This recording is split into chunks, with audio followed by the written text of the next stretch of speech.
Bruchim haboim. Welcome everyone. We're about to begin Be'ezras Hashem together on Daf Tzadik Ches Amud Beis, 3 lines from the top. Our Gemara is a continuation of the previous Gemara that explained our Mishnah as follows.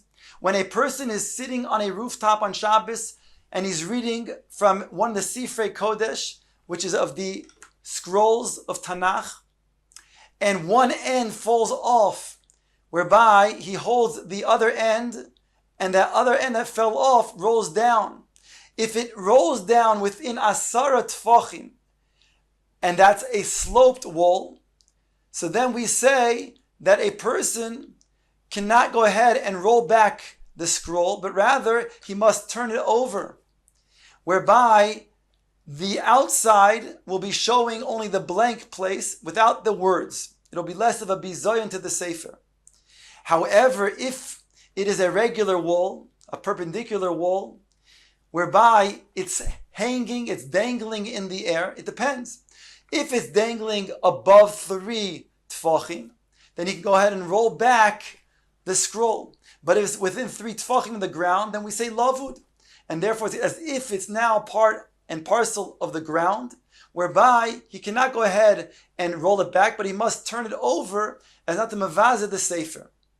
Says the Gemara, Rabbi Yehuda Oimer afilu eno mesulak mina aretz. Rabbi Yehuda's opinion in the Mishnah is that as long as it has not reached the ground, even if it's just a drop above the ground, you can also roll back the scroll. The ba'in hanocha al gabe mashu, because it has to be placed on something. If it's not placed on something, then it's not considered to be then munach ala karka, and therefore he can go ahead and roll back the scroll. Says the Gemara, Ve'elahodam Rava, this which Rava stated. Now Rava is talking about a case where a person throws an object from the Rishus HaYachid to the another Rishus HaYachid, and in between is the Rishus HaRabim. There Rava says, if it's Toish Shloisha L'Rabonon Tzorech Hanocha, that even if it goes within 3 tfachim of the ground, it's not as if it landed in the ground in the between the Rishus HaYachid, as if it landed in the Rishus HaRabim. Rather, it's considered as if it was thrown from a Rishus HaYachid to another Rishus HaYachid, without having stopped in the Rishus HaRabim in between. So therefore, that's the Shita of the Chachamim. So it says the Gemara, Lema Ketanoi Amr L'Shmaitze. The Gemara asks, then you're going to say then there's a machlokes in our Mishnah, whereby we're taking on the opinion of Rabbi Yehuda, that you need to make a hanocha mamish. This would go against the chachamim in our Mishnah that say that so long as it's within 3 tfachim from the ground, it's considered to be on the ground. Ella, says the Gemara, no, kula Rabbi Yehudi. The entire Mishnah is Rabbi Yehuda. It's not the Rabbanon and Rabbi Yehuda. They're both Rabbi Yehuda. V'chasurei mechsero v'hochiktoni. This is how you have to read the Mishnah, as if the Mishnah was missing words. Bameh devar mamurim. What are we talking about when it's less than asar tfachim, that the scroll gets unrolled, and falls within asar tfachim? That's b'koisel mishupa. That's when it lands on a sloped wall. Then we say within asar tfachim, since it's on a sloped wall, it's as if it's on the ground now. And therefore, he has to turn over the scroll and prevent the bizayon to the scroll by having the outside of the scroll, that means the blank part facing the outside. Aval b'koisel she'ena mishupa, on a regular wall, afilu pachos mishloisha tfachim goloi etzloi. But if it's within 3 tfachim of the ground, then you can still go ahead and roll back the scroll. Rabbi Yehuda oimer afilu eina mesulak mina aretz ela meloi hachut goloi etzloi. Because Rabbi Yehuda says that as long as it has not hit the ground, even if it's just a little bit above the ground, it still is something valid that you can go ahead and roll back the scroll. My taimo, what's the reason? Because it requires that there be a hanocha on something. So the Gemara comes out that indeed the Mishnah is altered by Rabbi Yehuda. There's no Chachamim. The Chacham is Rabbi Yehuda. And therefore this is the opinion of Rabbi Yehuda, providing it has not actually hit the ground, you can go ahead and roll back the scroll. The Gemara now brings another Mishnah Ziz shalifnei chaloin, if there's a ledge that is in front of the chalon, either a ledge made out of wood or made out of stone, that is coming out from the wall in front of the chaloin of the window. The din is noislin alov v'noitlin mimenu b'Shabbos. You can place things on the chaloin, on the ledge rather, and you can go ahead and take things from the ledge inside back to your house on Shabbos. Ask the Gemara, Hi Ziz the mafik lehecha. Where is this Ziz facing? What is it over? What type of reshus? Ilema the mafik le-reshus harabim. If you're going to say that it's above the reshus harabim, leichush dilma nepil va'asi le'isuye. Let us be concerned that maybe an object will then fall, and then he'll go down below where the reshus harabim is, pick up the object and bring it into his house, and he'll be then mimachnis from reshus le-reshus in Isser Deraisa. So therefore, they would make a gezerah if that would be the case. So it can't be that we're talking about above the reshus harabim. Ella de mafik le-reshus hayochid. Rather, it must be talking about where it's above the reshus hayochid. In which case, ask the Gemara Pshita. If that's so, then certainly you can take an object and put it on a ledge that is over reshus hayochid, and then take things from that ledge into your bayis, into reshus hayochid also. That's Pshita. Rather, says the Gemara, Omar Abaye la'olam de mafik le-reshus harabim. Really, we are referring to a ledge that is above the reshus harabim.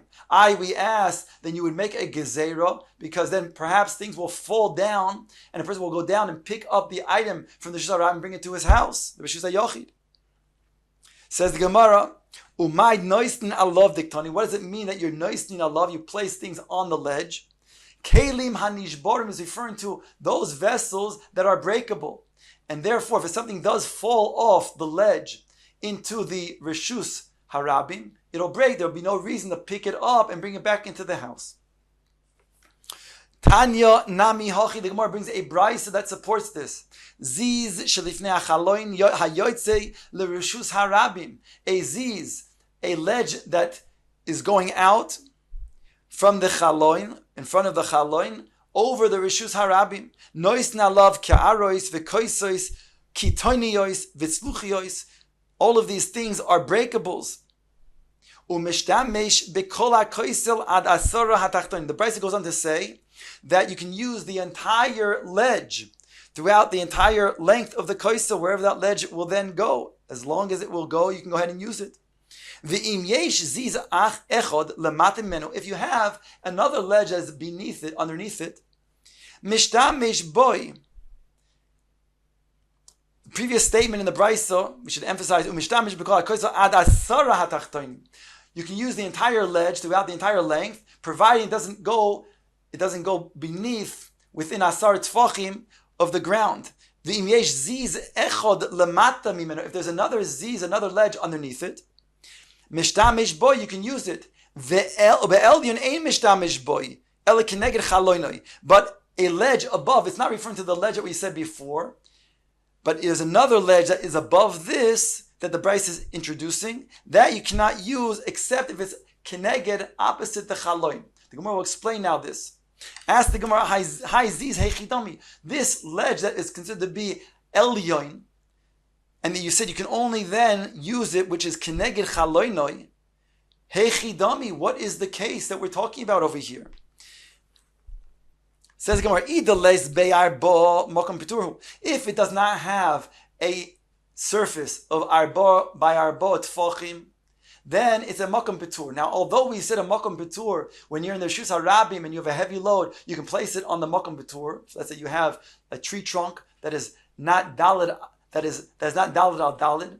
You can go ahead and put it on the tree trunk, and similarly, you can take it from the tree trunk and take it in the reshus harabim, or you can also take it from a reshus hayachid and put it on a tree trunk. All of this is permissible. However, all of that is considered to be temporary usage, but a usage that is constant, not. And therefore, the Gemara says, if we're talking about where this ledge has the surface of daled al daled tfachim, then you cannot use it because of makam petur. And therefore, also opposite the chalon, you wouldn't be able to use. So how could that work in the brisa that states the area is keneged the chalon you will to use, the rest not? Explains the Gemara, we're talking about a ledge, the east bay arbo bekule koisel lishtamish.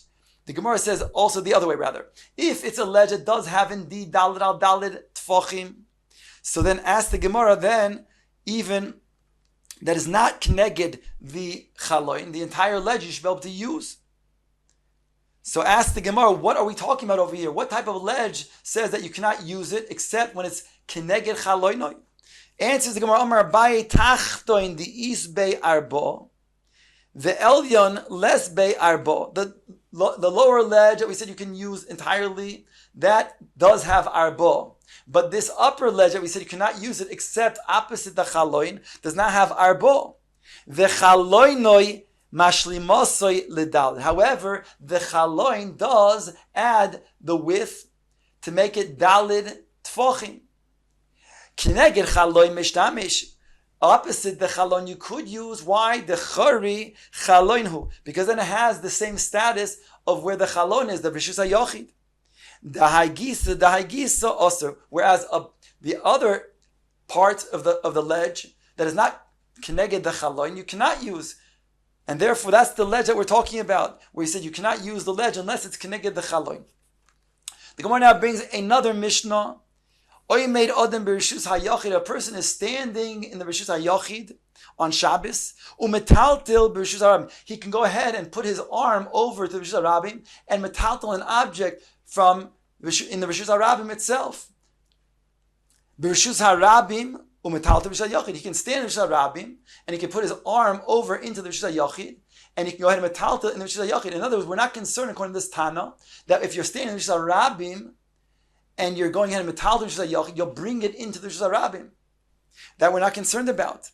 However, the Mishnah adds, Ubilvad shelo yoitzi chutz me'arba amos. If you are standing in the Rishus HaYachid and you're metal the Rishus HaRabim, you have to be careful, however, although we're not concerned you're not going to bring the object into the Rishus HaYachid, but we have to be concerned that you're not going to then metaltel daled amos in the Rishus HaRabim.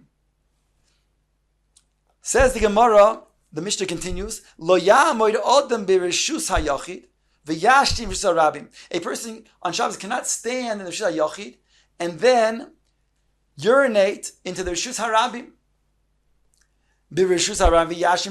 and vice versa, because that would be considered to be a transferring of Rishus LeRishus. And also he's not able to spit if he's standing in the Rishus HaYachid into the Rishus HaRabim and vice versa. Now here we have a chiddush that even though this is not a surface of daled adalit tfachim, let's say when he spits, the mouth is not a daled adalit tfachim area, but nonetheless there's a chiddush over here that since this is an area that has chashivus, because the only way he can then get rid of the spit is through spitting it out of his mouth, then it has chashivus that indeed is considered to be a hoitzah. Also, when it comes to the amount, normally you need a certain amount to have chashivus to make it a transferring from one rishus to another rishus. But still over here, the spit, although it's a small amount, it's not normally a shiur, again has chashivus over here to then mechayer a person from spitting from one rishus to another rishus. Rabbi Yehuda says, Af mishin til nitlash rukoi bepiv lo yahalech arba amos ach yaruk. Rabbi Yehuda says, even when a person has already then gathered together the spit in his mouth, so that he has now the spit that he wants to spit out, that also makes it so he cannot then walk daled amos in the Rishus HaRabim, because that would be considered to be being mavir daled amos in the Rishus HaRabim, because this spit is not considered to be ne'ekar, and therefore be considered to be an isur d'oraisa of hoitzah. Says the Gemara, Masni le Rab Chanino bar Shlamyo lechia bar Rav Kamei derov. Rav Chanino bar Shlamyo, he taught the following in front of Rav Chia bar Rav, the opposite that we have in our Mishnah. Lo yamoid odam b'rishus hayachid v'yitel b'rishus harabim. A person is not allowed to stand in the rishus hayachid and metal rishus harabim. That is not what we said in the Mishnah. That is counter. He's saying the opposite. He's saying a person is not allowed because we are concerned that if he's standing in the rishus hayachid and he's metal in the rishus harabim, he may take the object from the rishus harabim and bring it into the rishus hayachid. That's not like our Mishnah that says you could. Omar Leisa says the Gemara, Shavkis Rabbonan va'avartek Rabbi Meir. You abandon the sheet of the Chachamim, which is our Mishnah, and you now paskin, you bring the sheet of Rabbi Meir. Says the Gemara on top of Tzadik Tesam and Aleph, who sovar b'deseifa Rabbi Meir, Reishanami Rabbi Meir. He thought that since it says Div Rabbi Meir in the Seifa, that includes all of the teachings up until then, including that which we have in our Mishnah, as altered by Rabbi Meir, so it's all Rabbi Meir. On that, the Gemara says, V'lohi, this is not so. Seifa Rabbi Meir, V'reish Rabbonim. The Seifa is Rabbi Meir, but this teaching over here is indeed the Rabbanon.